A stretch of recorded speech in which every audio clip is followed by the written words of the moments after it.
आत्मविश्वास ला मजबूत रखो और यही ला साथ लेके आप आगे बढ़ो तो निश्चित ही एक दिन आप मन आज तो अपन खड़ागढ़ के जिला में खेलत हो, आप मन ऐसे ही खेल में आगे बढ़ो तो निश्चित आप मन प्रदेश स्तर तक आप मन खेल में जाओ। यही शुभकामना देता हूँ। जीवन में आप मन आगे बढ़ना तो एक बात हमेशा याद रखना है, अपन आत्मविश्वास का मजबूत रखना है।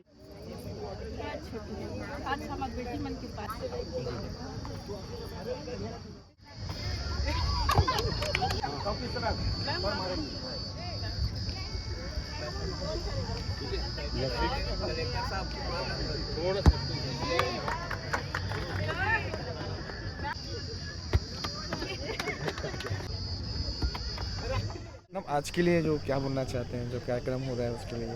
आज हमारे संगीत नगरी खैरागढ़ में राष्ट्रीय मानवाधिकार के जो महिला लोग जुड़े हैं जी जी, उन लोग बच्चों के उत्साहवर्धन के लिए आज फुटबॉल का कार्यक्रम करा रहे हैं। उसमें हम लोग भी आए हैं ताकि हमारे बच्चे के उत्साहवर्धन में हम भी शामिल हों, ताकि हमारे बच्चे अच्छे से अच्छे खेल में बहुत आगे बढ़े हैं। तो ये कार्यक्रम हमेशा होते रहेगा कि ऐसे कुछ सोचे? हाँ, हमेशा होंगे। अब नया जिला बने हैं तो अभी तो शुरुआत किए हैं, भविष्य में और अच्छा से आगे से बड़े आयोजन कराएंगे। जी जी, अब कब तक चलेगा मैडम ऐसे कुछ, जैसे आज का कार्यक्रम? आज तो शुरुआत है, 3 दिन तक है कार्यक्रम। 3 दिन का है। कुछ प्रोत्साहन राशि उसमें कुछ फिक्स किए हैं?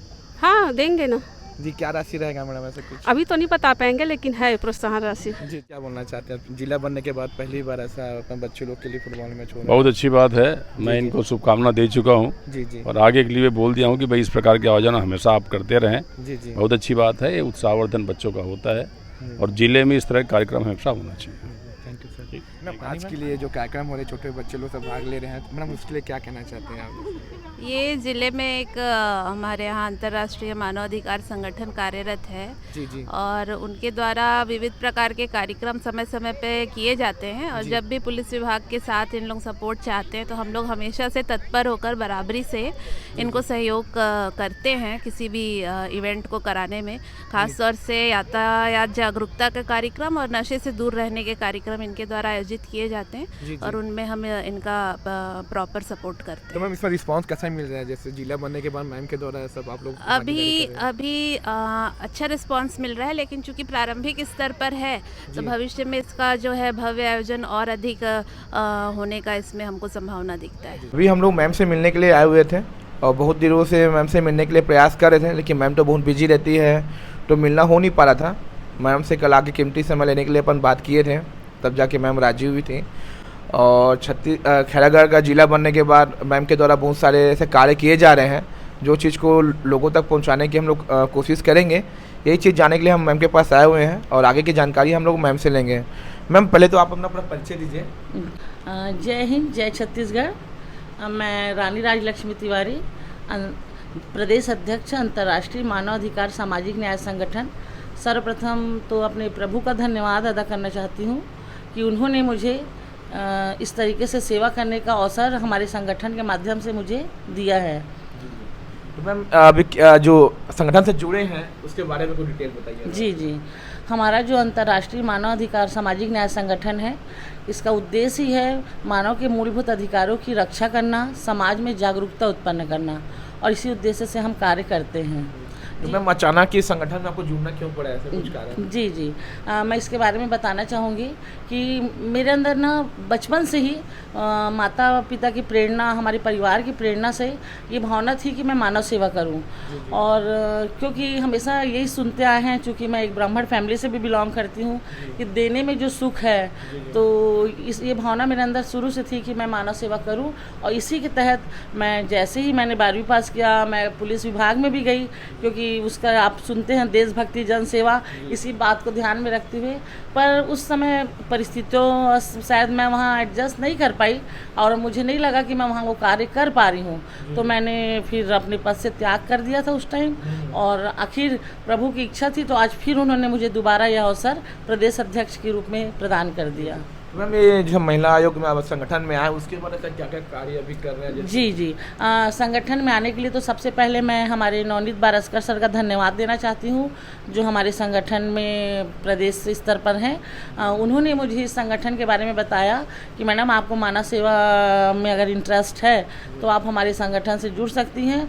और फिर उनकी ही प्रेरणा से मुझे ये कार्य करने का अवसर मिला। और मैं धन्यवाद देना चाहूँगी हमारे राष्ट्रीय अध्यक्ष नीरज सिंह अलवर जयपुर, हमारे राष्ट्रीय महासचिव ईश्वर जोशी सर, एंथनी सर, कि उन्होंने मुझे प्रदेश अध्यक्ष के लायक समझा और मुझे यह पदभार दिया। तो मैम अभी उसके अब जुड़ने के बाद अभी देख रहा हूँ मैं खैरागढ़ में आपका नाम एकदम चर्चा में है, तो ऐसा क्या क्या कार्य कर रहे हैं मैडम ताकि लोग जाने उसके बारे में? जी जी, धन्यवाद आपका। आप बोल रहे हैं चर्चा में है, तो मैं चाहती हूँ कि हमारा कार्य भी ऐसे ही आगे बहुत बढ़तर है। जैसे कि आपको जानकारी होगी कि हमने अपने कार्य का नाम ही शुरुआत में महाअभियान दे दिया है, और महाअभियान मतलब हमारा कार्य भी महान होना ही चाहिए। तो उसके तहत हमने सबसे पहले तो किया हमने शराब और नशे को लेके ग्राम यहाँ पंडरिया है, वहाँ पर बहुत ही अच्छे रूप में पुलिस प्रशासन का साथ हमको मिला, और हमने वहाँ पर नशा और यातायात को लेके जागरूकता उत्पन्न करने के लिए बहुत ही ज़बरदस्त प्रोग्राम किया।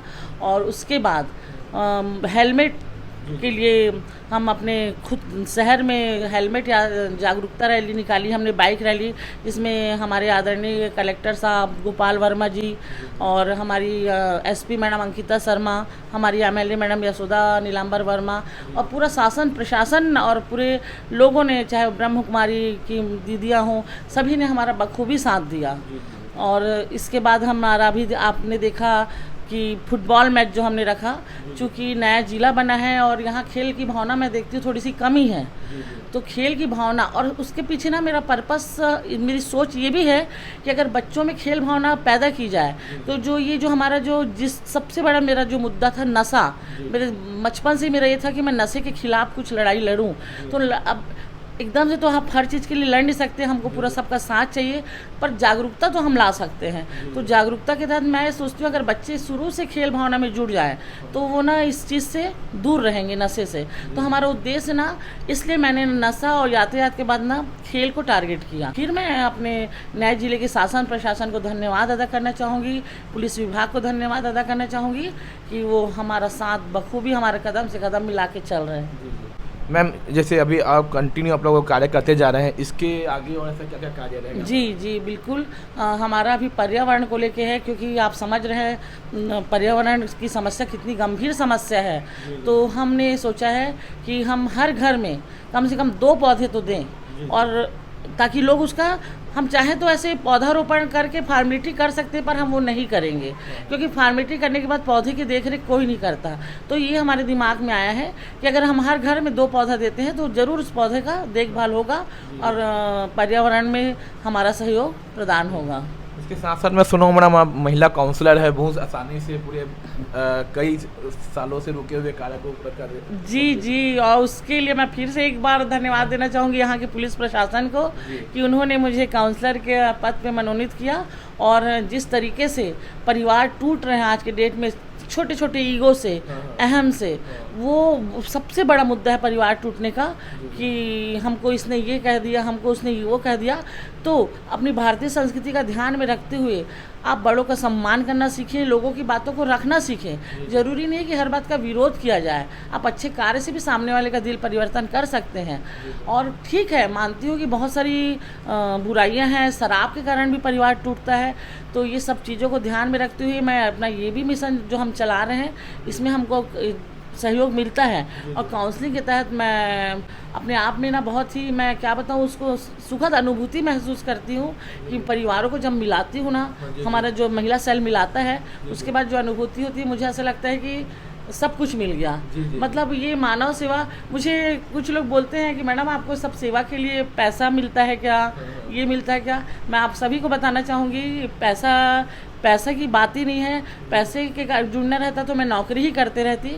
यहाँ पर बात है मानव सेवा की, और ये दोनों अवसर मुझे एक साथ मिले हैं, इसके लिए मैं ईश्वर का दोबारा धन्यवाद अदा करना चाहूँगी। मैम जैसे इतने सालों से जो घर टूटने का कगार में रहती है, तलाक का नौबत आ जाती है ना, एक दूसरे पर अपन देखना पसंद नहीं करते हैं, तो उसे कैसे आप ऐसे मोटिवेट करते हैं कि जुड़ने का वो संकल्प लेते हैं आप लोग? संजय जी, मैं एक चीज़ देखी हूँ, जब मेरे प्यार से बोलने से दो लोग मिल जाते हैं, तो अगर वो दोनों एक दूसरे से प्यार से बात, सबसे बड़ी जो कमी है वो कन्वर्सेशन की है। बातचीत जरूरी है एक दूसरे के बीच। अगर बात करें और अपने ईगो को त्याग के अगर प्यार से बात करें, वाकई में बोलते हैं ना कि प्यार से ईश्वर भी मिल जाते हैं, तो प्रेम ही सबसे जरूरी चीज़ है, मेरा मानना ये है। बहुत सुंदर मैम। मैम और लास्ट क्वेश्चन करना चाहूँगा, आप इतने बड़े कार्य कर रहे हैं और आगे और कार्य करते जाएंगे, तो शासन के ज़रा कुछ सहयोग ऐसे कुछ आप लोग को मिलता है कि ये मीडिया के माध्यम से अपन कहेंगे? जी जी हाँ, मैं कहना चाहूँगी ठीक है, अभी तो हम कर रहे हैं, जोश से कर रहे हैं और करेंगे, क्योंकि अंदर भावना भी है। और मैं अपनी मेरी टीम भी बहुत शानदार है, पूरी टीम का भी धन्यवाद अदा करना चाहूँगी, वो मेरा साथ दे रही हैं। अभी तो हम चलिए छोटे मोटे स्तर पे हमारा काम चालू है, जबकि हमारा अब महाअभियान है, तो आपको तो पता है बिना पैसे के तो कुछ नहीं होने वाला। तो मैं ज़रूर चाहूँगी शासन प्रशासन से और अपने संगठन से भी कि वो हमारा आर्थिक रूप से मदद करें, ताकि हम और बड़े बड़े कार्य कर सकें। Thank you ma'am.